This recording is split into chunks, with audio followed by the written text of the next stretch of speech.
Hey everyone, today we're diving into a true story that'll leave you stunned, a tale of betrayal right in the heart of a family. Names and details have been changed to protect their privacy. Have you ever trusted someone completely, only to find their smile hid a knife? That's my story. I thought I had it all: a loving husband, a cozy home, and a mother-in-law who seemed like my biggest cheerleader. But behind her warm hugs, a jealous shadow lurked, ready to tear my happiness apart. How far would you go if someone you loved was secretly plotting against you? Stick around to uncover the truth. My name's Emily, and 3 years ago, I married Tom, the man who made every day feel like a sunny afternoon. We settled into a charming house in a quiet suburb, with a garden I'd spend hours tending. Tom's mother, Margaret, lived just a mile away. She was the picture of warmth, always dropping by with homemade pies or offering to help with holiday dinners. Her laugh filled our home, and I felt lucky to have her. "You're the daughter I always wanted," she'd say, squeezing my hand. I believed her. Who wouldn't she was at every family gathering, cheering loudest when I got a promotion at my marketing job. My friends envied our bond. "You hit the mother-in-law jackpot," they'd tease. And I agreed until the cracks started showing. It began with small things. So tiny, I brushed them off. Margaret would make offhand comments about my cooking, like, "Oh, Tom's used to my lasagna. Yours is different." I'd laugh, thinking she was just being picky. But her words had a sting. And they lingered. Then there were the helpful suggestions: how I should dress, manage our budget, even parent our future kids. "I'm just looking out for you," she'd say, with a smile. I nodded, wanting to keep the peace. After all, she was family, right? But something in her eyes, a flicker of resentment, made my stomach twist. Was I imagining it? I'd pushed the thought away, telling myself I was being paranoid. Tom adored his mom, and I didn't want to stir trouble over nothing. Our life looked perfect from the outside. Tom and I hosted barbecues, and Margaret was always there, charming our guests. She'd tell stories of Tom's childhood, painting herself as the devoted mom who sacrificed everything. I'd smile, but her stories often ended with a subtle jab, like how Tom deserved the best. And I was doing my best to keep up. Guests laughed, but I felt the weight of her words. At home, I'd vent to Tom, but he'd shrug. "That's just Mom's humor." He'd say, "She loves you." I wanted to believe him, but doubt crept in. Why did her compliments feel like traps? Why did her help come with strings? One evening, after Margaret accidentally spilled wine on my favorite dress at a family dinner, I caught her smirking as I dabbed at the stain. It was brief, but unmistakable. My heart sank. This wasn't just clumsiness or quirky humor. Something was off, and I couldn't ignore it anymore. What kind of mother-in-law smiles when you're humiliated? I started watching her closer, noticing how she'd steer conversations to highlight my flaws. "Emily's so busy with work. Poor Tom's been eating takeout." She'd sigh, even though I cooked most nights. Friends began asking if I was okay, sensing the tension. "What's up with you and Margaret?" they'd whisper. I didn't have an answer yet. The perfect facade of our family was crumbling, and I was caught in the middle. Could I keep pretending everything was fine? Or was I about to uncover a truth that would change everything? If you were me, would you confront her or stay silent to keep the peace? Let's find out what happened next. The unease in my gut grew heavier, like a storm cloud I couldn't shake. Margaret's subtle digs were no longer just quirks. They were starting to feel like something darker. I kept telling myself I was overreacting. But the whispers of doubt were getting louder. Was she really out to get me? Or was I just paranoid? If you've ever felt someone's smile didn't match their eyes, you know the chill I was feeling. I needed to pay closer attention. And that's when I started seeing the patterns. It was the little things at first. Things anyone else might overlook. One Saturday, I'd spent hours baking cookies for a neighborhood potluck, proud of the golden brown batches I'd perfected. Margaret showed up, uninvited, with her own tray of cookies fancier, with intricate icing. "Oh, Emily, yours are cute," she said, her voice dripping with pity. She handed hers out first, and by the end of the night, mine sat untouched. Neighbors raved about her baking, and she soaked it up, never mentioning my effort. I felt invisible. But when I told Tom, he laughed it off. "Mom just loves to bake." He said, "Don't take it personally." But it felt personal. Then there was the time I planned a surprise weekend getaway for Tom and me. I'd saved for months, booking a cozy cabin by a lake, our first real escape since the wedding. I was giddy, imagining us stargazing away from the daily grind. But the day before we left, Margaret called Tom, sobbing about a family emergency. She claimed her basement had flooded, and she needed his help immediately. Tom, ever the dutiful son, cancelled our trip to spend the weekend hauling furniture and mopping up. When I visited to help, the basement was bone dry. Margaret shrugged, saying the plumber must have fixed it. Her eyes glinted as she thanked Tom. Ignoring me, my heart sank. Had she faked it to ruin our plans? These incidents piled up, each one chipping away at my confidence. At a family barbecue? Margaret forgot to tell me the time had changed. So I arrived an hour late, flustered and apologetic. She greeted me with a syrupy, "Oh, Emily, we started without you. Don't worry." Everyone stared as I slunk to a corner, feeling like an outsider in my own family. Later, she'd casually mention my tardiness to relatives, painting me as unreliable. I started second-guessing myself. Was I too sensitive? Was I misreading her? But the doubts turned to suspicion when I overheard her on the phone one evening. I'd stopped by her house to drop off a casserole, a peace offering after another tense week. As I approached the door, her voice floated through the open window. "Emily's sweet, but she's not quite enough for Tom." "Is she?"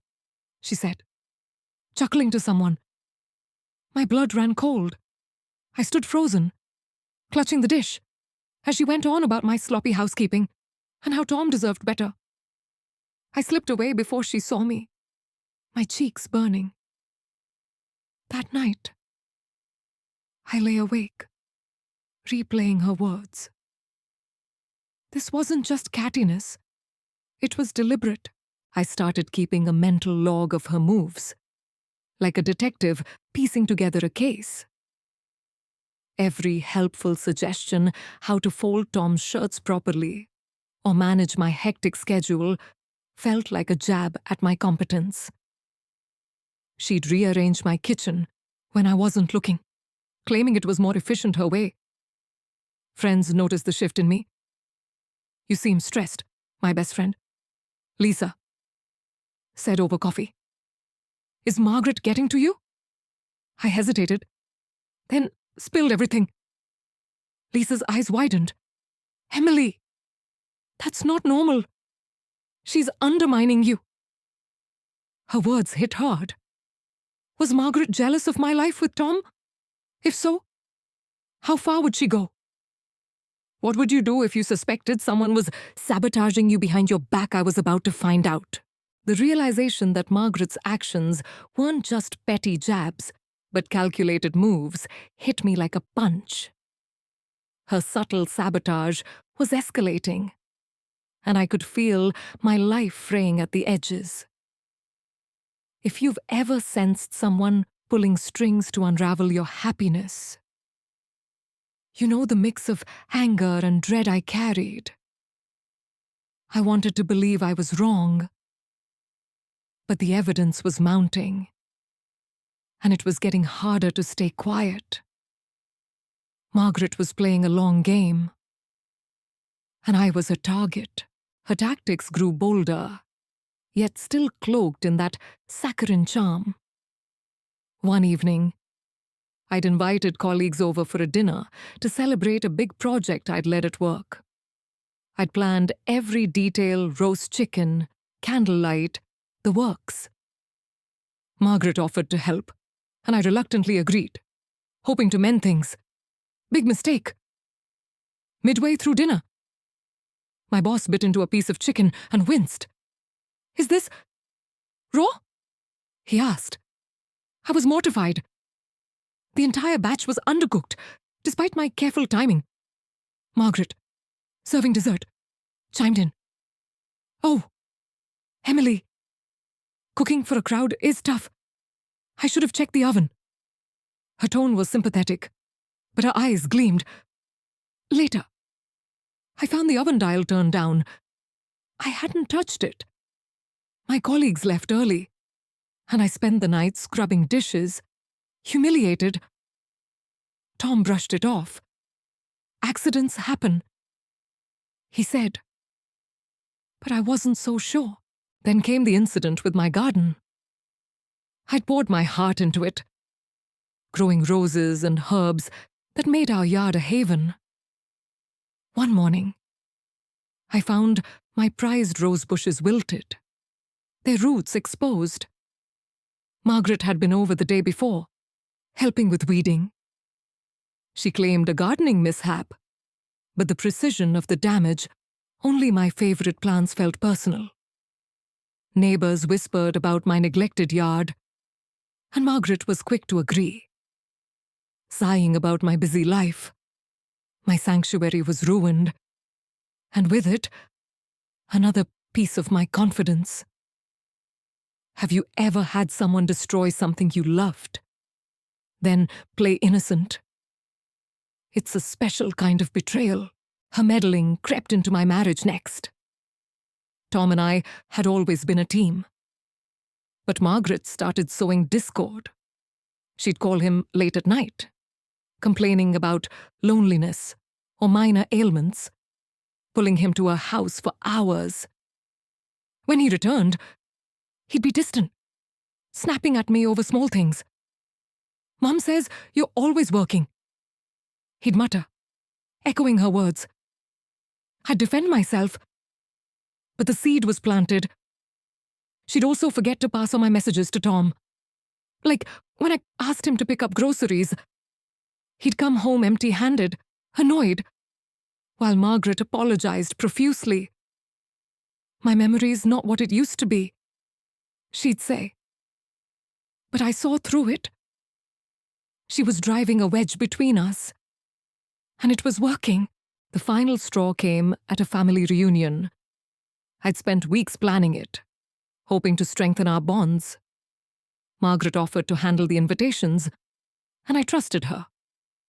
But key relatives, Tom's cousins, who I was close to, never showed. Later, I learned Margaret told them I'd cancelled their invites, claiming I found them too rowdy. The cousins were hurt, and I was furious. At the event, Margaret took center stage, regaling everyone with stories that painted me as disorganized. "Poor Emily's in over her head," she said, patting my arm. Guests nodded, and I felt my face burn. This wasn't just sabotage. It was a campaign to erase my place in the family. I started documenting everything: the oven, the garden, the missed messages, the lies. Each incident was a thread in a web Margaret was weaving, and I was trapped in it. My confidence was shot, my marriage strained, and my reputation tarnished. But anger was replacing my fear. How long could I let her chip away at my life? If you were in my shoes, would you keep gathering proof, or confront her with what you had? I was nearing a breaking point. And the truth was closer than I thought. The weight of Margaret's sabotage was crushing me, and I was starting to question everything, even my own mind. Was I really seeing what I thought? Or was I spiraling into paranoia? If you've ever felt reality slip through your fingers, you know the panic of doubting yourself. My once perfect life was fracturing, and I was caught between wanting to scream and needing to stay calm. Margaret's schemes were tearing my world apart, and I had to figure out how to fight back without losing myself. Every day brought a new jab, each one sharper than the last. I'd find my work files rearranged on my laptop after Margaret borrowed it to check recipes. Important emails to clients went missing, and I scrambled to explain delays to my boss. She'd sigh. "Emily, you're so stressed, maybe slow down." Her concern was a mask, and I saw it now. But proving it was another story. At home, Tom grew colder, parroting Margaret's critiques. "Mom says you're neglecting the house," he'd say, glancing at a spotless kitchen. I'd bite my tongue, but the resentment built. My marriage, my safe haven, was slipping away, and I felt powerless.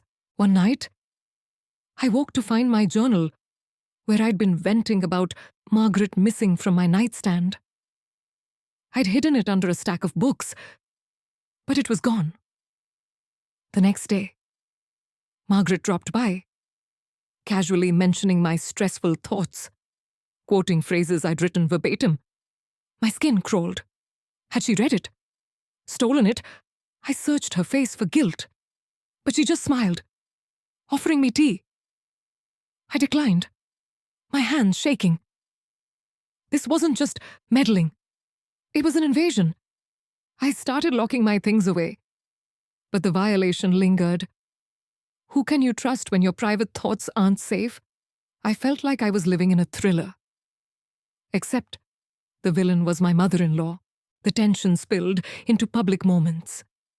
At a friend's baby shower, Margaret accidentally shared a story about my struggles to conceive, something I'd confided in her privately.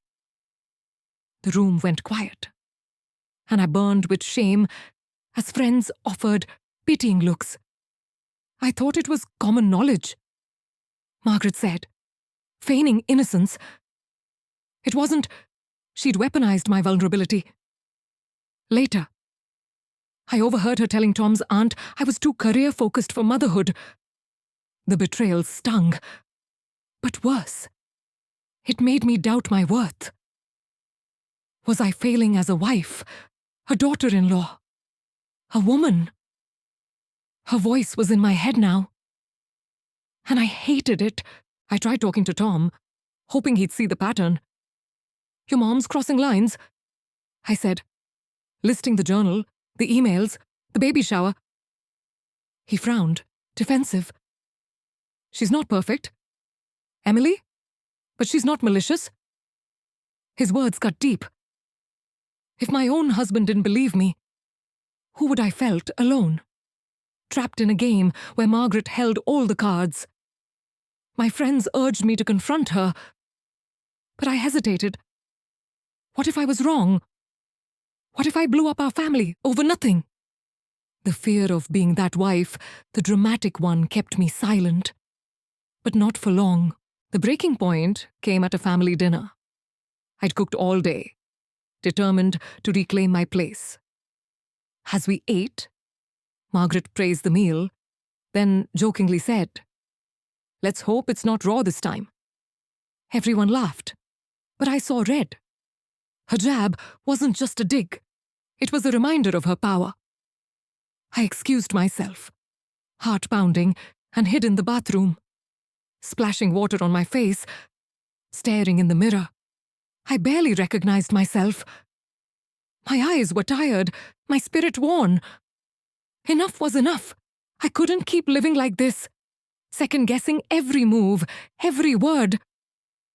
If you were me, would you keep playing her game or start fighting back? I chose to fight. But I needed proof, something undeniable to expose her. The cracks in my reality were wide open now, and I was ready to see what lay beneath. I was done playing Margaret's game. But I needed hard proof to unravel her web of deceit. My anger had turned to resolve, and I was ready to dig for the truth, no matter how ugly. If you've ever had to prove someone's betrayal, you know the mix of dread and determination that drives you. I couldn't let her keep chipping away at my life, my marriage, my confidence, my sanity. The hunt for evidence began, and what I found shattered any lingering doubts. I started small, retracing her steps. After the journal incident, I checked my bedroom for clues. Under the bed, I found a hairpin that wasn't mine silver, ornate, exactly like the ones Margaret wore. It wasn't proof, but it was a breadcrumb. I became hypervigilant, watching her every move. When she visited, I noticed how her help always left chaos-misplaced keys, tampered files, even a spilled coffee on my work notes. Each act was small enough to excuse, but together, they painted a picture. I started locking my office and hiding my valuables. But I needed something concrete to confront her. The breakthrough came by accident. Tom had been distant, spending more evenings at Margaret's, claiming she needed help with house stuff. One night, I stopped by unannounced to drop off a book she'd lent me. Her car was in the driveway, but the house was dark. Curious, I called Tom. He said he was with her, fixing a leaky faucet. My stomach twisted. I drove home, heart racing, and checked our shared calendar. Tom had marked himself as at Mom's multiple times that week, always when I was at work. Why the secrecy? Was she turning him against me? I decided to check her digital footprint. Margaret wasn't tech-savvy, but she used email for family updates. Tom had her login saved on our shared laptop from when she'd asked him to fix her account. I hesitated snooping, felt wrong, but my gut screamed for answers. Late one night, I logged in. What I found made my blood run cold. Emails to Tom's aunt, his cousins, even mutual friends, all dripping with subtle venom about me. Emily's struggling to keep up? One read. Tom deserves someone who prioritizes family. Another hinted I was unstable, referencing my erratic behavior, lies she'd spun from my stress. She'd been orchestrating a smear campaign, slowly poisoning everyone against me. But the worst was an email to Tom, sent weeks earlier. "I worry Emily's not right for you." It read, "She's so focused on work. She's neglecting you. Remember how happy we were before attached was a photo of them from years ago, laughing together." My hands shook. This wasn't just jealousy. It was a deliberate attempt to break us apart. She wanted her son back, and I was the obstacle. Have you ever realized someone you trusted was plotting to erase you? It's a gut punch you don't forget. I printed the emails, my proof stacking up. But I needed more to seal the case. I remembered the family reunion, where Margaret had mishandled the invitations. I called Tom's cousin, Sarah, who'd been snubbed. Margaret told me you didn't want me there. Sarah said, hurt. She said, you thought I was too loud. My heart sank, but I had her confirm it in a text, another nail in Margaret's coffin, piece by piece. I built my case, the hairpin, the emails, the texts, the lies. Each was a spark, and I was ready to ignite the truth. I sat on the evidence for days, weighing my next move.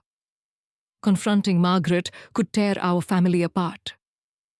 But staying silent meant letting her win. My marriage was on the line, and so was my dignity. If you had proof someone was sabotaging your life, would you strike fast or plan your moment? I chose to plan. But the fire in me was burning hot.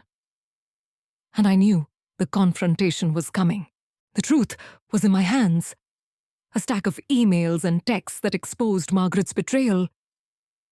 I was ready to face her. But my heart pounded with both fury and fear. If you've ever had to confront someone who's hurt you deeply, you know the storm of emotions, anger pushing you forward, doubt holding you back. I couldn't let her lies fester any longer. But I knew this showdown could change everything. The confrontation was here, and it was about to set our family ablaze. I chose my moment carefully. A quiet Sunday dinner at our house. Just me, Tom, and Margaret. I'd cooked a simple meal, my hands steady despite the adrenaline. Margaret arrived, all smiles, complimenting the table setting. You're getting better at this, Emily? She said, her tone laced with that familiar condescension. I smiled back, biding my time. As we ate, I steered the conversation to family, probing lightly. Margaret, you've always been so involved. I said, why go to such lengths to help us? Her eyes flickered, but she laughed. I just want the best for my son. She replied, that was my cue. I set my fork down and looked her dead in the eye. Then why have you been lying about me? The room went still. Tom frowned, confused. As Margaret's smile faltered, I pulled out the printed emails, sliding them across the table. These are yours, aren't they? Telling everyone I'm unstable, unfit for Tom? Her face paled, but she recovered quickly, scoffing. Emily, you're mistaken. Those are private, and you had no right. I cut her off, my voice sharp. No right. You've been sabotaging me for months. My work, my garden, my marriage, I listed her crimes. The reunion invites, the journal, the raw chicken. Tom's eyes widened, darting between us. Margaret leaned back, crossing her arms. This is ridiculous. You're paranoid. Emily, I've done nothing but support you. Her denial lit a fuse in me. I turned to Tom, holding up Sarah's text. Your cousin confirmed Margaret lied about the reunion. She's been turning people against me. Tom, she wants me gone. He stared at the text, his jaw tight. Mom, is this true? He asked, voice low. Margaret's composure cracked, her voice rising. I was protecting you. Tom, she's not good enough. She's tearing you away from me. The admission hung in the air, raw and ugly. I'd caught her, but it didn't feel like victory. The argument erupted. Tom demanded answers, his voice shaking with betrayal. Margaret doubled down. painting me as the villain. She's twisting everything. Tom. She's always been jealous of our bond, I fired back. Jealous? You're the one who can't stand me having a life with him. The dining room became a battlefield. Words flying like shrapnel. Tom tried to mediate, but the hurt in his eyes said he was torn. Both of you. Stop, he shouted, slamming his hand on the table. Silence fell, heavy and suffocating. Margaret's eyes burned with defiance. But I saw a flicker of fear. She hadn't expected me to fight back. I pressed my advantage, my voice steady now. You've manipulated everyone. Margaret, but I'm done letting you. Tom deserves the truth, and so does this family. She stood, grabbing her purse. You'll regret this. Emily? She hissed, storming out. The door slammed, echoing in my ears. Tom sat, head in his hands, as I sank into my chair, drained but unyielding. Had I gone too far, or not far enough? If you'd just exposed a family secret, would you feel triumph or dread? For me, it was both. The fight wasn't over, and the fallout was just beginning. The air in our dining room still buzzed with the aftermath of Margaret's exit. But I wasn't done. Her admission of jealousy had cracked the family's foundation, and I needed to make sure everyone saw the truth. If you've ever had to stand up to someone who's wronged you, knowing it might cost you everything, you understand the fire in my chest. I was ready to expose Margaret's schemes to the family, even if it meant breaking us apart. This was my moment to reclaim my life. Tom sat across from me, his face a mix of shock and pain. Why didn't you tell me sooner? He asked, voice raw. I took a deep breath, explaining how I'd tried, how his loyalty to his mom had blinded him. He nodded slowly, guilt creeping into his eyes. I need to hear everything, he said. So I laid it all out, the emails, the texts, the sabotage dinners, the lies to his cousins. Each piece hit him harder, and I saw his trust in Margaret crumble. But this wasn't just about us. The whole family needed to know, and I wasn't backing down. I called a family meeting the next day, inviting Tom's aunts, uncles, and cousins to our home. Margaret wasn't invited, but I knew she'd hear about it. As everyone gathered, I felt their eyes on me. Some curious, others skeptical. What's this about? Emily, Tom's Aunt Linda asked, arms crossed. I stood tall, my stack of evidence ready. It's about Margaret, I said, voice steady. She's been lying to all of you, trying to push me out of this family. Gasps rippled through the room. I passed around the printed emails and texts, letting her own words speak.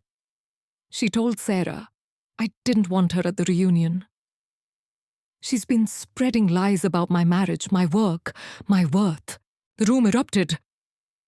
Sarah nodded, confirming Margaret's lie about the reunion. She made me feel unwelcome, she said, voice shaking. Tom's Uncle Mike scanned the emails, his face darkening. This is low, even for her, he muttered. But not everyone was convinced. Linda, Margaret's sister, stood up. You're blowing this out of proportion. Emily, she's just protective of Tom. I fired back. Protective. She's been sabotaging my life for months. I recounted the raw chicken, the ruined garden, the stolen journal. The doubters wavered, and I pressed on. She admitted it. Last night. She's jealous and wants me gone. Tom spoke up, his voice heavy. It's true. Mom's been manipulating me too. I didn't see it until now. His words shifted the room's mood. Cousins whispered, aunts exchanged looks. The family was splitting. Some saw Margaret's betrayal. Others clung to loyalty.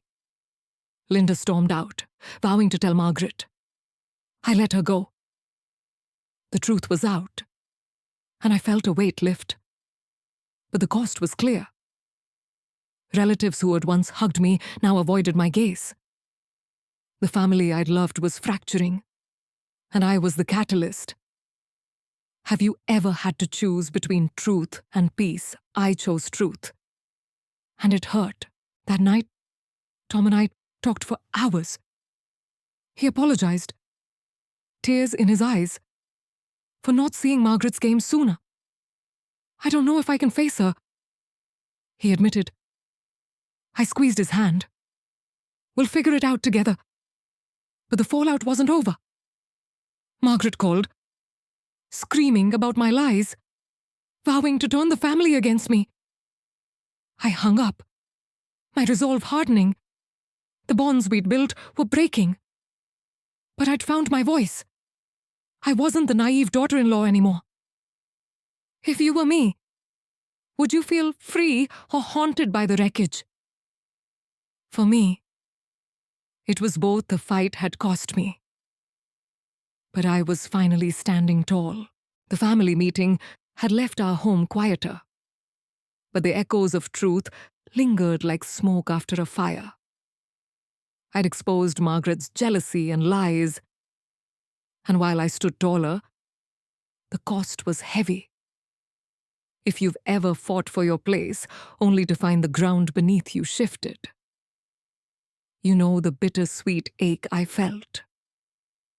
My life with Tom was at a crossroads, and I had to decide what came next. The ashes of our family's unity held lessons I'd carry forever, and I was ready to rebuild on my terms. Tom and I spent days navigating the fallout. Some relatives reached out, apologizing for believing Margaret's stories. Sarah, Tom's cousin, hugged me tight at a coffee shop. You didn't deserve that, she said. Others, like Linda, sided with Margaret, cutting us off. The family WhatsApp group, once buzzing with plans, went silent. Margaret herself vanished from our lives, leaving angry voicemails that Tom deleted without listening. She needs time, he said. But I saw the pain in his eyes. Losing his mom, even a manipulative one, hurt him deeply. I held him close, promising we'd face this together. But I wondered, could we heal from this? I leaned on my friends, especially Lisa, who'd seen Margaret's games early. Over wine, she toasted my courage. You stood up to a bully, she said. That's power. Her words sank in. I'd spent months doubting myself, letting Margaret's sabotage chip away at my spirit. Now, I felt a spark reignite. I threw myself into my garden, replanting roses with defiant care. At work, I pitched bold ideas, earning a nod from my boss. My confidence was returning. But it was different, harder, wiser. Have you ever lost yourself, then found someone stronger in the wreckage? That was me, rising from the chaos. Tom and I started therapy, a safe space to untangle our hurt. He admitted he'd been blind to his mom's control, caught in her orbit since childhood. I failed you, he said, voice breaking. I forgave him, knowing our love was worth fighting for. We set boundaries, no contact with Margaret, until she owned her actions. It wasn't easy. Guilt gnawed at Tom, but he chose us. Our home felt like ours again, filled with laughter and late-night talks. We planned a new getaway, the lake cabin I'd once dreamed of. And this time, no one could sabotage it. Reflecting on it all, I saw the truth. Margaret's jealousy wasn't about me. It was a fear of losing control. Her sabotage was a desperate grab for power. But I'd taken it back. I'd learned to trust my instincts, to fight for my worth, even when it meant breaking bonds. The family might never be whole again. But I was. If you were in my shoes, would you rebuild or walk away? I chose to rebuild. With Tom. With love. With lessons etched in my heart. This story isn't just mine. It's a mirror for anyone who's faced a hidden betrayer. Families can be battlegrounds, but they're also where we find strength. So, what's your story? Have you faced a Margaret in your life? Share in the comments. I'm listening. And if this moved you, subscribe, and let's keep unpacking these truths together. The journey's not over, but I'm ready for what's next. My story began with a seemingly perfect life, married to Tom, blessed with a charming home and a mother-in-law, Margaret, who appeared supportive. But her subtle digs, like sabotage dinners and ruined gardens, revealed a jealous plot to undermine my happiness. As her schemes escalated line to family, invading my privacy, straining my marriage, I questioned my sanity, gathering evidence, from incriminating emails to confirmed lies. I confronted her at a tense dinner, exposing her betrayal. Her denial only fueled my resolve. At a family meeting, I laid out the truth, fracturing our unity as some sided with her, others with me. The cost was steep. Relatives cut ties, and Margaret vanished from our lives. But I found my strength. Therapy with Tom rebuilt our bond, and new boundaries protected our peace. From the ashes, I learned to trust my instincts and reclaim my worth. Margaret's jealousy was her downfall, not mine. This tale reflects the hidden battles many face in families, where love and betrayal collide. What would you do if someone sabotaged your joy? The truth can break bonds, but it also sets you free.